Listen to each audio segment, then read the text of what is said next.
Hi guys, I'm Stella, and I'm Molly. and welcome to the Phoenix Podcast Episode 1. We're going to be trying to come out with episodes every 2 weeks, but we'll have a more definitive schedule probably in the next couple episodes, so we'll keep you posted on that. Our podcast is going to consist of different topics we're going to cover, maybe some games, stuff like that, so stay tuned for when the episodes come out. Also, make sure to follow our Instagram at FHS Phoenix, and make sure to check out our website, fhsphoenix.org. We have an issue coming out on October 1st. We're currently working very hard on it. All of the writers are in that room. Yeah. And we also have subscriptions and sponsorships. So subscriptions are $45, and you get all of our issues for the entire year delivered right to your door. Anywhere in the world. Yeah, anywhere in the world. And then we also have sponsorships, which are a range of prices. And everything will be linked down below in the description with information on how you can purchase subscriptions or be a sponsor for our newspaper. So thank you very much. So yeah, we're going to start this off. So basically, the podcast, we're starting this podcast kind of just covering some topics, playing some games, kind of really just getting involved with our class. You know, we've been in the class for 4 years. Really fun. Why do you think we started the podcast, Molly? I think so. In journalism, we have kind of like conference every year. It's called JCamp, with all of the other publications from the other schools in our district. And every year we try to come up with ideas of how we can improve ourselves. So one thing that we identified that we could work on is having more multimedia. So if you've noticed on our Instagram, we have more reels, a different variety of types of posts, and then we're also starting the podcast. Yeah, and I think it's going to be really fun. We're going to, have different people pop on here. We're going to be the main hosts for your guys for the podcast here, but we will have people popping in to play some games or discuss certain topics. Also, we will be having a form that you guys can fill out if you guys have any questions, topics you'd like us to cover, basically anything you'd like to see in the podcast, let us know. It'll be linked down below as well for you guys to fill out. Yeah. We're also going to have some teacher interviews. So if there's any teachers you'd like to see, let us know, and we'll try to get them on. Yeah. That's basically kind of the overview of the podcast. Again, any questions, we'll answer them. Feel free to leave comments down below. We'll be responding on there. And also make sure you do subscribe to the channel for more amazing content like this. Oh, yeah. Okay. What we want to discuss today, kind of obviously an introduction to our podcast, what we're going to be talking about, but also, for both of us, it's our 4th year in journalism, and it's also our last year of high school, so we have some interesting things to dive in about that. Yeah. One thing I wrote down for a topic is senior backpacks. I know you have one. I don't. I do, yeah. Yeah. Why did you decide to get one? I just think it's fun, and it's just you feel like you're a kid again, you're trying to go back to what that was like, and I think it's just a little fun thing that people participate in, and I think it's really cute and unique, and I know other countries and stuff don't really do that as much, so I think it's really cool, and it's a really cute, fun little thing to do for senior year. Yeah. When I was younger, I remember I had a purple Tinkerbell backpack. It was really awesome. I really miss it. If I had found that again, I definitely would have gotten a senior backpack. So why? But sadly, I could not. So it seems like you're against senior backpacks, though. Why is that? I'm not against them at all. I love them. I just feel for me personally, I have a pretty big backpack, and I would not be able to downsize into a child-sized backpack. Well, you don't necessarily, some of them are pretty big. Mine is pretty big. Mine fits a computer, a binder, a folder, a charger, a calculator. It has 2 separate pockets, and to me, it carries enough stuff. And especially senior year, I don't believe you should be having that many things in your backpack, Molly, in the first place, so. Okay. I don't eat out for lunch a lot, so I usually bring it on, Wednesdays and Fridays. Yeah. So I need space for that. And also sports. Sometimes I have to carry my uniform. Yeah. So, yeah. So that's the only reason why? I think you mentioned one time, because we talked about this, you mentioned it was the cost of it? Yeah, the cost of it. I'm not spending my hard-earned money on a backpack. And I already have one. It's perfectly But it's good. fun. Yeah, I understand. Like, if it's... Yeah, there's nothing wrong with doing that. But just for me personally, there are other things I like to spend my money on. Okay. Yeah. I mean, I'd say, like, mine... Like, I've noticed a lot of the Target ones that are, like, $10, $20. Those are kind of ripping apart. Like, I have a friend that has one, and it's, like, ripped apart already in, like, the first, like, couple of weeks. So, I get that. But mine was, like, a little more expensive because I actually bought it on Amazon. I was going to get a Fortnite one, but they didn't have the option I wanted, so I ended up getting... I know, right? It's so frustrating. Yeah. But, I mean, I guess that's, like, a good point. I just don't understand how you have so much stuff. Or, like, you'd have a separate backpack for sports, you know? Some people bring both. Yeah, it's not that I have, like, a ton of stuff. It's just that it's... Like, I like the compartments of my backpack, you know? And I also feel like it'd be way too heavy. Like, I would have that issue with it falling apart. Yeah. Yeah. Like, people pick up my backpack and they're like, whoa, what's in here? here? You've always had a huge backpack, so maybe it's, like, based off the classes you're taking and such. Yeah, I keep all my stuff in one binder instead of splitting it up. Because, I don't know. I think it's more convenient and I'm less likely to forget it if it's just in one binder. Wouldn't it make more sense, though, to have, like, one binder for, like, A days and one for B days? That's what I did last year, but, like, I'm just scared to forget For Mondays also? Yeah. Like, oh, okay. Yeah, Mondays are terrible. You were talking about something, though. You were talking about senior cars, that you had a lot of, like, things to say about that. Like, what specifically? I didn't say that I had a lot of things to say about it. I just said it's something we should discuss if we're discussing the start of senior year. Okay, well, then what is something you wanted to discuss, then? I've noticed that, like, every year, the senior cars start creeping up earlier and earlier. You know, they used to be, like, at the end of the year. And like, now... drawing stuff on the cars? Yeah. Is that what you're... Yeah, okay. Yeah. And now they're, like, at the start. I think that's kind of the right thing, though, don't you think? But, because, like, why would you put it at the end of the year? Because, like, you don't really care about being a senior at the end of the year. You care that you're graduating. While, like, at the start of the year, you're like, oh, yeah, like, start a senior year. And that's when you, like, start doing the exciting stuff. Like, the backpack. You don't think it would make any sense to get it at the end of the year, right? I mean, obviously not. Yeah, I guess. So. Yeah. It's just interesting how that has changed. Because I feel like Really? when I was younger, I only saw it at the end, in the spring. I feel like freshman year I saw it, like, the whole time. Oh, yeah. Well, I don't remember freshman year. I like it, though. What do you think of, like, Did you the do actual... it for your car? No, I think I want to do it, but my car's really dirty, so I have to wash it first, because we're also, like... That's the only problem, too. You could spend, like, 2 hours doing it. The second it rains, you're done. Like, it's over. Or you have to redo it again, but that takes another 2 hours. That's another reason to do it in the spring, because it doesn't rain in the spring here. Yes, it does. Last year, I think it was, Barely. That was, like, more February. I don't count that as spring. I think it was raining a good amount last year, to be honest. Okay. What's your favorite thing that you've seen, like, people put on their cars, though? I've seen some really good lettering. Like, the fonts. Oh, yeah. I really enjoyed. Like, I expected just, like, normal bubble font, but it's been very creative. Yeah. What about you? My favorite is probably, like, the Little Miss Senior. If I'm gonna put something on my car, I'm definitely gonna put that. I've seen people doing it, and I'm like, it makes me laugh every time. I don't know why. It's just, I really like it. Yeah. Like, it's really funny to me. Yeah. So, that one's good. Mm-hmm. Yeah, I mean, I'm trying to think what are some other, like, senior activities. I mean, there was Senior Sunset. That was... Sunrise, oh my gosh. Did you come? I did. You saw me there. I saw you there. Oh, yeah. I remember. Okay, I feel like, honestly, that was just, like, I was so early. I was so tired that day. And I don't know why, but I had gone to sleep early. Like, I feel like the first day of school is not ideal. Like, what's your thoughts on that? Yeah, I get doing it, first day of school, because it's, like, it's the sunrise on your senior year. I know. But the sunset isn't on the last day. Yeah, I guess. For my brother, he had COVID, so they, like, had to do it, like, somewhere else. They, like, hiked somewhere and, like, saw the sunrise on the top of a mountain.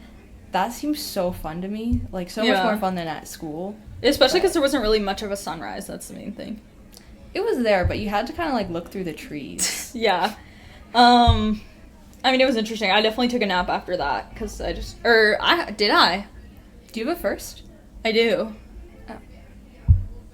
I just went home slightly early. Okay. That's basically it. Yeah, I mean, I think the senior stuff is pretty cool. I think it's better to do it at the beginning of the year when you have the excitement. But speaking of which, college apps and, like, all of that is, like, taking up a lot of time. Definitely, so. Yeah, they are. How are they going? They're going pretty good. Anyone who's watching this who hasn't started, start now because, like, I don't think anyone hasn't started unless they're just applying to, like, CSUs or something. Okay, well, if you haven't, start. Write your essays. Like, they're not that bad. Or even juniors watching this, don't dread the college apps. Like, obviously it's a lot of work, but it's not as bad as junior year. And plus, it's a lot less words than you think. Like, a lot of people think the essays are, like, 1,000 words or, like, 1,000 to 2,000. Like, no. UC essays is 350, I believe, for 4 essay prompts. So if you think about it, that's just, like, 1 or 2, like, not 1 paragraph, but, like, 2 to 3 decently sized paragraphs. And, like, if you actually are passionate about something or you have a lot of activities to talk about, like, you're definitely going to be able to fill up that very easily. Like, I wrote one about soccer. It was, like, over 580 words, so I had to cut that down. Mm-hmm. Yeah. I think also you can reuse stuff. So you're writing 4 PIQs. One of those could just be, like, your supplemental essay, like, cut down and edited. Yeah. So it's really not that bad. I mean, I haven't finished yet, but it's not that bad. Common App is like 5 something, right? It's 650. 650. Okay, yeah. So that's Also like not bad either. It's just sometimes it can be hard to come up with a topic. Personally, not for me, but I know for a lot of people, it's difficult, especially in this area where, like, a lot of people are trying to, you know, apply to the same thing. Yeah. I'm talking about in my article, this issue, actually, important thing to bring up. Actually, will it be out by the time this comes out? No, it won't. Probably not. No. So you guys get a little teaser. I'm not going to say exactly what the article's about, but I do mention the fact about, like, having how people should look beyond in-state universities. And I think that that's a really important thing. Because a lot of people want to stay in California, right? They're like, I want to stay in Cali, like, because I want to be close to my family. It's too expensive. But if you think about it, like, everyone wants to come to Cali. Everyone and their mom wants to come to Cali for university. You know what I'm saying? So, like, the competition there is extremely high. And UCs aren't even, like, that cheap for in-state. Like, they're extremely expensive for out-of-state, but they're not even that, like, reasonable of a price in-state. And, like, although out-of-state universities are, I think you have a higher chance because, like, if they see someone from Cali, not a lot of people want to leave Cali, you know? There's not a lot of out-of-state. I wouldn't say it's the most out-of-state students. Like, maybe in the numbers, yes, but proportionally, no, right? Wouldn't you agree with that? Yeah. I think it's funny that you call it Cali. What? Because I've never heard someone say that. Okay, well, because it's shorter, but yeah. I think, like, you might have an advantage over other, because schools want unique people, right? And if you're from California, not Cali, if you're from California, like, they're gonna, like, be like, wow, someone's trying to come out of state from California, which is more of a rare thing, I think, especially when you're, like, in little states, you're probably gonna go out of state in a nearby, while, like, California is really more separated. Guys, look at Florida schools, okay? They're not that expensive. $17,000 for out-of-state tuition for Florida State, and then $28,000. Like, I agree, some schools, like, $60K for public universities out of state, which is, like, insane. But there's certain schools, and, like, you can always get scholarships, so just apply out of state, guys. Trust me, apply out of state. Yeah. I personally am not applying out of state. Let me go through my reasoning. Okay. First of all, like, the tuition, like, yes, there are scholarships out there, and there are, you know, good deals out there as well. But I'm not, like, the negatives for me personally outweigh the positives, like the travel time, like, and money. Like, when I want to visit, like, my family, I just want to, like, visit them. I don't want to get on a plane. Yeah. Again, I think that's a valid reason, but, like, at the same time, I don't think you should limit yourself because of that. Like, because you're going to probably get into a university that's, like, better than what you would get into in California, so it's, like, visit it. See how it is. How do you define better? Better for your major, higher ranked in America, better average SAT score, GPA. I mean, all of those factors that I guess people rank schools on. Because, like, what do you rank schools based off of that information, right? Yeah, but it's also, like, a very personal thing. Like, the campus culture for me is important. Party scene? Yeah, of course. You know me. And, like, you know, for some people, student-to-faculty ratio is important. Yeah. Not really for me. I'm probably going to attend a big public university. Yeah. I'm wanting to do the same thing. So yeah. I agree on that. Yeah, I don't know. I just feel like nothing that is out of state is not available in state, if that makes sense. Yeah, I get what you're saying. I just think the competition is higher here. And that's why I think, yeah. you know, I understand your point of view. To me, it's like, if people are like you where they're really wanting to stay in state, like, I get it. I still think they should apply to out of state, visit the colleges, see the vibe, to at least know that information. But, like, obviously, like, I think a lot of people is also, like, price-wise. And sometimes people think they want to stay in state, but, like, they end up going further after they've seen that other side. And, like, I think sometimes it's a different lifestyle. And, like, life is completely different even if you move across the country and stuff. So I think that can be a really interesting thing. Also, people staying on the West Coast, there can be schools that are extremely close from a flight, even closer than schools in California. Like, for example, take ASU. Like, not saying that, like, necessarily you would want to apply there or anything, but, like, I am applying there. And I visited it with my brother, and it is I believe, hour plane flight, hour-ish, maybe slightly more. And with a cheap airline, it's, like, $40. Yeah. So if you think about it, that's technically closer than if you were to drive from San Diego, which is an 8-hour drive, and it would cost you more money, probably gas-wise, right? Yeah, probably. Yeah, I mean, the thing you were saying before about, like, the lifestyles are different, I feel like for me, that's, like, a problem. That's a risk. Like, I'm risking giving up my lifestyle for, like, I get what you're saying, it could be better, but, you're just gonna encounter different opinions. Pretty good. Yeah. Yeah, I mean, I get that. Again, it depends on people's reasons, but I think if people are on the fence, they're just like, they should explore it. They should look at other universities, look at what the campus looks like, look at, like, try to talk to people that go there, and I think that goes a long way. Yeah, I definitely did research to other universities, but I didn't find anything that I fell in love with. That makes sense. Yeah. For sure. Okay, we shift over to, like, some journalism topics. So me and Molly both have been in journalism for 4 years now. We're the editors-in-chief, basically managing the paper. I think overall it's been, like, a great experience. Like, I'm really happy with, like, how it's gone, right? Yeah, I think we've made a lot of changes in the class, and I was really, like, scared for how that would, like, shake out. But so far, I think it's going pretty well. I think we have a lot of competent people on our editorial board, and they're making it work. Yeah, definitely. I think the class has improved. Maybe not, like, at a completely steady pace, but I think overall, from what we saw freshman year to what we're now seeing senior year, I think it's really improving. I think the staff writers have been absolutely incredible this year and last year alike as well. I think it's just honestly gone very well. I think we've implemented a lot of things and also, like, taken past trials and kind of tried to, like, adjust that to try to make the class, like, better for sure. Yeah. Do you want to talk a little bit about what we're working on right now? What are we working on? Right now, we are in the editing phase. Oh, okay. Like, okay, yes, yeah.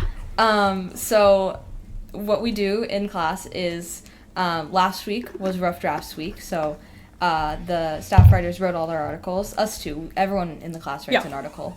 So there are 50 articles, and then on Monday through Wednesday, the editors edited all the articles.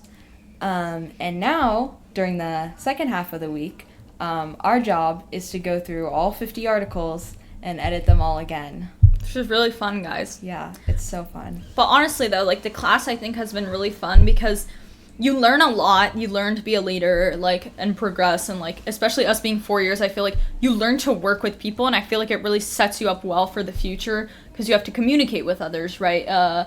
Communicate with people sometimes you might work well with, sometimes you might not work well with them. And so I think it's just a really good experience to kind of, like, work with different people over the years because we worked with, like, you know, people that were seniors freshman year. Like, we've seen how many different classes. I mean, that would be kind of, like, difficult for me to count that on the spot. But we've worked with a lot of different people, and it's been a really good experience. And I think also I don't know how you thought about joining journalism, but I feel like I was always kind of passionate about journalism, like, especially, like, being able to print out a paper. Like, I thought that was really cool. I think the physical aspect of it is really important.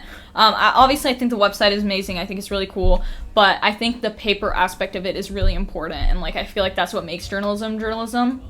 I tried to join kind of in middle school, like, a club. Didn't really work out well because it wasn't really, like, a class. And I think it's difficult by only meeting, like, you know, an hour a week is not going to make it work. And I think a class really helps with that process. And then so I was like, freshman year, I was kind of on the fence. I knew I wanted to do journalism at one point in the year, or in my 4 years, but I was like, I thought it was going to be a year thing. I don't know if you thought that, but I did think that it was going to be a year thing. And I was like, maybe I'll do it freshman year, sophomore year. And I'm so glad I did freshman year because I ended up doing it for 4 years and, like, progressing, becoming an editor for sports, then editor for arts and entertainment, and now EIC. So it's awesome. Got a lot of experience from that. Yeah. I think I had a similar thing. I really loved reading the paper. My grandma, who lived in Santa Cruz, always, like, had a physical paper. So when I would visit her, I would always read it. So I was really interested in, like, getting involved in writing that. And it was definitely not what I expected when I joined the class. Like, I didn't expect it to be, like, all student-led. Did you? I honestly don't really remember what I expected. Yeah. Like, I was very confused, especially when I was writing my first article, Crocs versus Berks. Check it out on the website, fhsphoenix.org. If you search up my name or, like, that article, you'll see it from 2022. But honestly, I had no idea. Like, I was so confused. Outline, like, what are we talking about? And I think we tried to kind of make it more, like, easier for staff writers to understand with, like, more presentations at the beginning of the year. But I was very confused, definitely. Yeah. I also was. I don't know how much we've improved that, but I think we always just encourage them to, you know, look at the website for examples because it's hard to articulate exactly what journalistic writing is, especially if they've never, like, if they don't read the newspaper or news. So, yeah, I think learning by example was very helpful for me, so that's what I encourage people to do. Yeah. I would say, like, it had, like, you're saying, wait, so you're saying you don't think we've changed it in a positive way? I just, like, I know we put a lot of effort into, like, helping people understand things, but I'm not sure how much of that actually got across to people. Because it's true that going into it, you don't really know at all. And I think another good interesting note to add is, like, we're not going to major in journalism, you know what I'm saying? Like, obviously, anyone who's super interested in majoring in journalism should definitely take the class. But, like, I love journalism, I know Molly loves journalism, but that doesn't mean, like, that's going to be our career just because we've spent 4 years in the class. Like, the class is, like, I think overall just a very good experience, like, just to use in the future. Like, you're improving your writing, you're writing about things you want to, you're having an opinion that you're able to, like, project. Not always an opinion, but there is an opinion section where a lot of us write our articles from our perspective. And I think it's just a really good experience and a really good leadership opportunity, and I think it's something that other classes don't offer. I think it's one of the classes, it's relaxed, but you're also learning a lot, and you're also still working hard and making a lot of friends. That's true, making a lot of friends. Social connections in journalism, because there's a ton of different people from different grades, from different backgrounds, from different, like, have different opinions, so I think it's a really good kind of way for all that to happen. Yeah, I think some of my biggest role models came from journalism, because it was probably the only place I ever, like, interacted with people older than me. So, like, you know, when course selection comes about, you know, that's who I would go to for their experiences in other classes, things like that. And also, like, it's kind of like a little preview of what your future is gonna look like. You know, you see them, like, working on college apps or, like, writing something for Applac, you know, even more social stuff, like shopping for prom and stuff. I remember my freshman year seeing juniors shopping for prom dresses, and, like, it was just so interesting how you're able to make friends from other, like, grades. And I think there's other classes that are like that as well, but I think journalism, like, really working to get, like, everyone has to work together at some point, that really encourages that.